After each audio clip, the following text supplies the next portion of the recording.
Sur à peu près 1000 personnes interrogées dans les régions de l'Est, des hauts-bassins, du centre-ouest et du centre, 90% approuvent l'action des initiatives locales de sécurité, généralement appelées Kolgoyogo ou encore Dozo à un degré moindre. Les résultats de l'enquête menée par l'association Achat sont livrés ici, devant un parterre d'invités composé de représentants d'ONG, de forces de défense et de sécurité, d'élus locaux et de responsables de Kolgoyogo.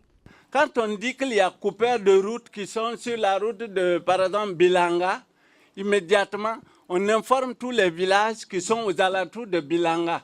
Les groupes qui sont 21 soldats, chacun sort. Le plus souvent, c'est des hommes de la région.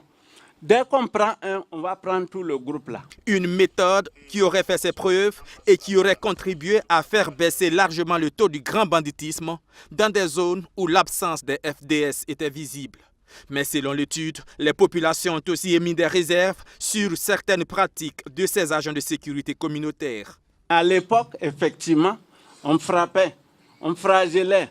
Parce que si on ne chauffait pas, on ne pouvait pas arrêter ces gens-là. Violation des droits de l'homme, torture, sévices corporels, raquettes, voilà les reproches faits au comité de sécurité communautaire, toujours selon les résultats de l'enquête. Et l'État, ne pouvant couvrir tout l'espace territorial du fait de la faiblesse de ses ressources, il faut absolument encourager ces initiatives.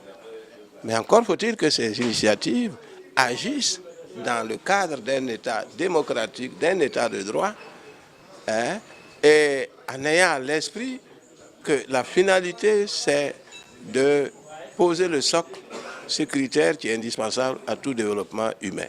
Besoin d'encadrement et de formation par les services régaliens, collaboration des populations, abandon des méthodes heurtant les droits de l'homme, voilà quelques recommandations faites par l'association Action pour la sécurité humaine en Afrique au terme de son enquête.